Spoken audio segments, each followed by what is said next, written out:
Friends, welcome to our channel.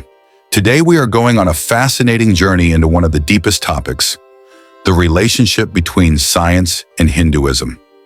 At first glance, these are two completely different paths, one based on experiments, observations, and verifiable facts, the other on spiritual traditions, texts, and mystical insights. But if we look closer, we will see that the boundary is not always so obvious. Moreover, in many cases, ancient Indian thought anticipated discoveries that science made only thousands of years later. To understand how this is possible, let us consider several key directions. Cosmology and the idea of cycles of time. One of the most striking aspects of Hinduism is its view of time in the cosmos. Unlike the familiar Western linear model, where the world has a beginning and an end, Hindu tradition speaks of endless cycles of creation, existence, and destruction of the universe. These cycles are called kalpas and are measured in trillions of years.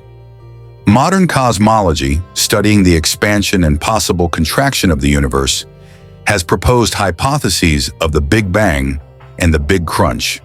There is also the so-called Big Bounce model, where after an end comes a new beginning.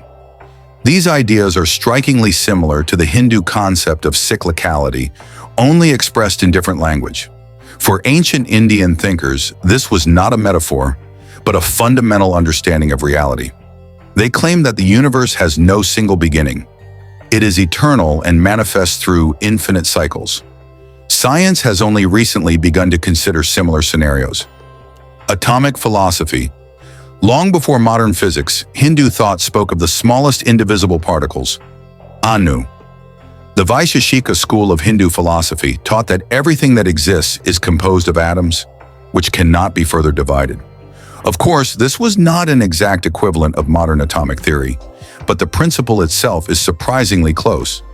Science discovered atoms only in the 19th century, and only with the rise of nuclear physics was able to confirm their complex structure. But the very idea that visible reality is built from invisible building blocks was already expressed in India 2,500 years earlier. Evolution of life. Many researchers are surprised to learn that Hindu texts contain ideas reminiscent of the theory of evolution.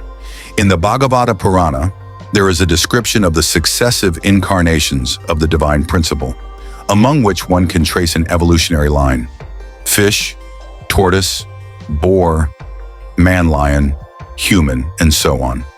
Of course, this is not Darwin's theory, but the very idea of gradual ascent from simpler forms to more complex ones is clearly present.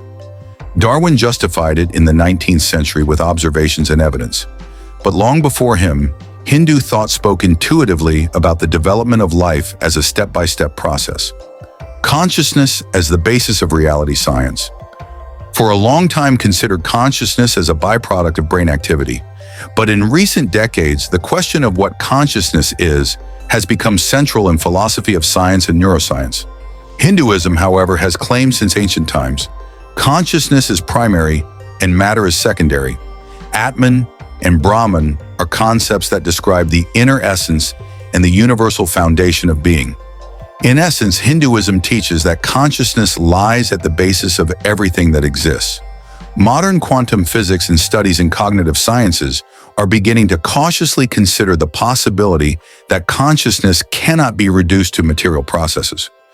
Some scientists even hypothesize that consciousness itself plays a key role in shaping reality.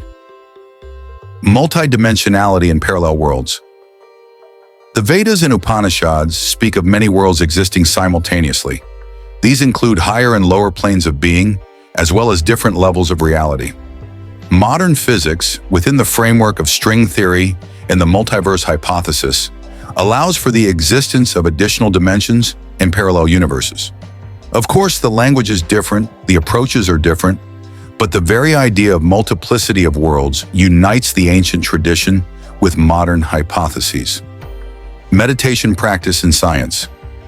Another important aspect is the practices of meditation and yoga. Hinduism taught that through inner discipline, a person can change not only consciousness, but also the body.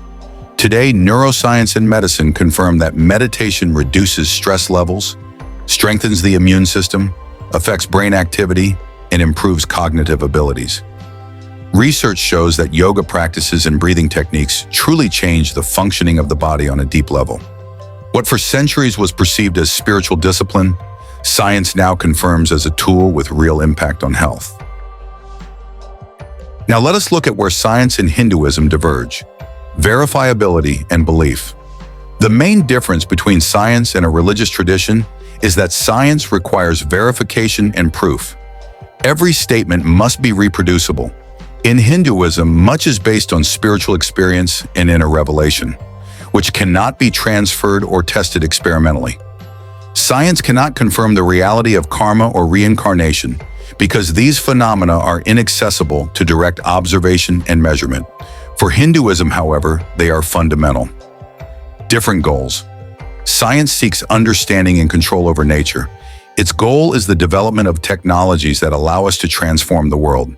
Hinduism, however, is not focused on external progress, but on inner liberation of a person from suffering. Therefore, even if they address the same topics, their final aims differ. Language of description. Science uses precise formulas, measurements, and equations. Hinduism speaks through symbols, myths, and metaphors. For example, the story of divine incarnations is not a literal narrative, but rather a figurative description of cosmic processes. A modern researcher may see parallels with evolution in this, but there is no direct equivalence. Can Hinduism be the truth? This is a question that troubles many.